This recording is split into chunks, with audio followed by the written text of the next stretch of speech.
안녕하세요. 말씀 베이커리 876번째 시간 기도하심으로 시작하겠습니다. 거룩하신 주님 감사합니다. 주님의 말씀을 묵상합니다. 성령님께서 말씀의 조명이 되어 주시옵소서.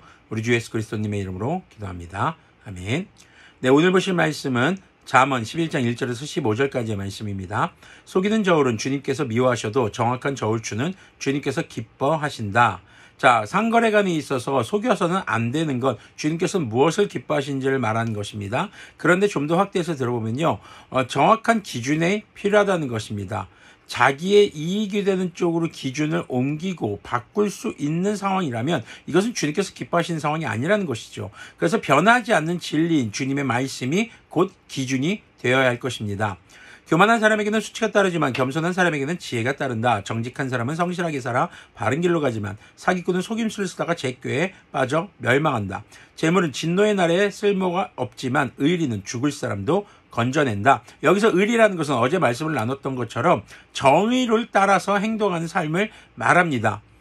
자, 그래서 재물을 모으기 위해서 사실 거짓말을 하거나 속이거나 이런 악한 행동들을 하는 것이었거든요. 그러나 이것이 결국 주님의 날에는 아무런 쓸모가 없다라는 것입니다. 하지만 정의를 따라 하나님의 말씀을 따라 살아가는 삶은 본인뿐 아니라 그 정의, 복음을 전해들은 사람의 생명도 건져내는 그런 복을 누리게 되는 것이죠.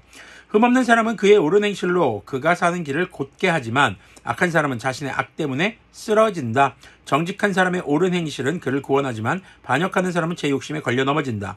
악인은 죽을 때에 그들의 희망도 함께 끊어지고 불의에 걸었던 기대도 물거품이 된다. 의인은 재난에 빠져도 구원을 받지만 악인은 오히려 재난 속으로 빠져 들어간다. 자, 남을 속이고 자신의 이익을 추구하는 사람들, 그 사람들과 하나님의 말씀을 기준으로 살아가는 사람들의 삶의 차이를 분명하게 밝혀주고 있습니다. 물론 하나님의 사람들이 이 땅에서 고든 인생을 살아가고 순탄대로 정말 모든 일이 잘 되는 것이냐, 그것을만을 의미하는 것은 아닙니다. 4절에서처럼 재물은 진노의 날에는 쓸모없지만 우리의 삶의 평가 기준이 결코 재물이 되어서는 안 됩니다. 주님께서 우리의 삶을 인도하시는가? 그것이 중요한 것이죠. 그래서 이 땅에서도 주님께서 나를 도우시고 인도하시는 것을 경험하며 때로는 우리의 인생이 굽이치는 것 같아 보일지 모르지만 주님께서 인도하시는 그 삶이 곧 고든 길인 것을 우리는 기억해야 합니다. 이스라엘 사람들이 광야 40년을 헤매면서 하나님의 구름기둥과 불기둥이 그들을 인도하셨고 보호하셨습니다. 근데 그들이 일직선으로 갔나요? 바로 가나안 땅으로 들어갔습니까? 아닙니다. 그들이 광야를 헤맸습니다. 물론 그들의 죄 때문에 광야를 헤맸습니다. 하지만 이 세대들은요, 그렇지 않았다는 것이죠. 자, 광야를 헤매는 와중에서도 하나님이 그들을 보호하시고 지키시고 인도하셨던 것입니다. 하나님께서 인도하시는 그 길이 우리에게 순탄대로인 것을 기억해야 합니다.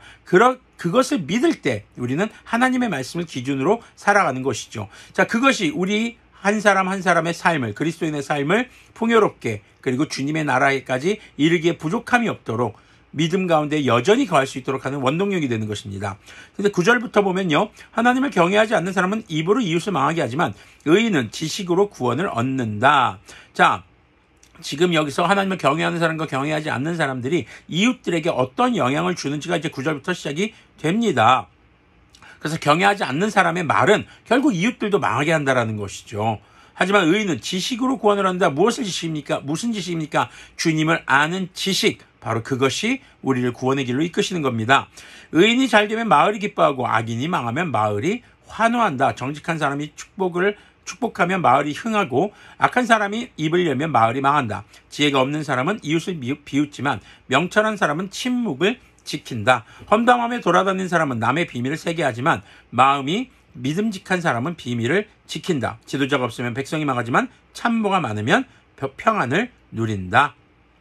자, 지도자와 참모가 지금 대비되고 있는데요. 참모라는 것은 지혜로운 사람들입니다. 지혜로운 사람은 하나님을 경외하는 사람이죠. 자, 이렇게 하나님을 경외하는 사람이 있을 때 그 주변 사람들도 그 하나님의 말씀으로 인한 하나님의 복을 누릴 수 있게 되고 공동체가 흥하게 되고 그리고 그들이 화목하고 평안하게 지낼 수 있다라는 것을 우리는 생각해 보게 되는 말씀입니다. 자, 15절을 보면요. 모르는 사람의 보증을 서면 고통을 당하지만 보증 서기를 거절하면 안전하다. 이게 보증은 절대 서지 말아라. 이런 말이 아닙니다. 물론 보증을 서는 것을 권면하지는 않습니다. 네, 모르는 사람이라는 말을 우리가 주목해야 될 필요가 있습니다. 여기서 모르는 사람이라는 건요, 굉장히 부정적인 뉘앙스가 담겨 있는 것입니다. 행실이 바르지 않은 사람, 믿을 수 없는 사람, 믿음이 가지 않는 사람, 이런 사람에 대해서 모르는 사람이라는 단어로 원어에서는 사용이 되고 있습니다. 그렇기 때문에 분별함 없이 보증을 서는 것은 자신에게 고통을 더할 뿐이라는 것입니다. 그래서 우리는 하나님 안에서의 성도들의 삶에 있어서도 사실은 보증 서기를 권면드리진 않아요. 하지만 보증을 서야만 한다면은 잘 분별하고 서야 되겠죠. 하지만 판단이 올바로 서지 않고 그 사람의 의중과 의도, 그리고 어떤 사람이 잘 모른다, 그 사람의 굉장히 평상시의 행실이 악하고 게을렀고 그렇게 좋은 영향을 주지 못했다라면은 우리가 그 사람을 함부로 믿고 신뢰해서는 안 된다는 것이죠. 단순히 은행 빚을 낼 때 이 대출 받을 때 보증 선다라는 것을 얘기하는 것이 아닙니다. 믿음에 대한 문제입니다. 그 사람을 함부로 신뢰해서는 안 된다라는 것을 이야기하고 있습니다. 자, 오늘 말씀은요, 잘 살아보세요입니다. 옛날에 아주 옛날 어른들이 기억했던 노래가 있어. 잘 살아보세, 잘 살아보세, 우리도 한번 잘 살아보세. 새마을운동의 노래죠. 잘 살아보자라는 겁니다. 자, 근데 과거에 우리나라 새마을운동 때 잘 살아보자는 거 보니까 좀 먹고 살만해져 보자, 물질적으로 좀 풍요로워 보자라는 게 잘 살아보세의 노래였습니다. 그러다 보니까 생활이 윤택해지는 것, 물질을 버는 것, 그것이 중심이 포커스가 된 노래였죠. 그러나 우리 그리스도인들에게 잘 살아보세는 무엇이 되어야 할까요?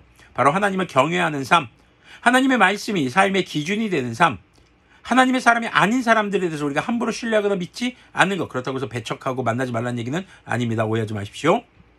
그래서 나 자신의 삶의 길이 믿음의 길로 순탄하고 주님의 나라까지 가는 데 있어서 흔들림 없는 주님의 인도하심을 따라 살아가는 삶이 되어야 하고, 또 내가 하나님을 경외하는 삶의 모습을 통해서 우리 주변의 사람들도, 내가 속한 공동체도 주님의 구원의 복을 누릴 수 있는 그런 복음을 전할 수 있는 우리들이 되어야 한다는 것을 묵상해 볼 수 있겠습니다. 오늘도 우리가 주님을 경외하는 삶으로 하나님의 말씀을 기준으로 살아가는 그런 선한 사람, 하나님의 의인이 되기를 소망합니다. 기도하겠습니다. 거룩하신 하나님, 감사합니다. 주님의 말씀을 기준으로 오늘도 살아갈 수 있도록 힘을 주시고, 우리가 우리의 삶뿐만 아니라 우리 주변에 있는 사람들, 내가 속한 공동체의 삶도 주님의 믿음 안에서 주님께서 인도하시는 순탄한 삶을 향해 나아갈 수 있도록 돕고 인도하는 주님의 자녀가 될 수 있도록 긍휼을 베풀어 주시옵소서. 우리 주 예수 그리스도님의 이름으로 기도합니다. 아멘. 네, 주님 안에서 잘 살아보는 우리들이 되기를 소망합니다.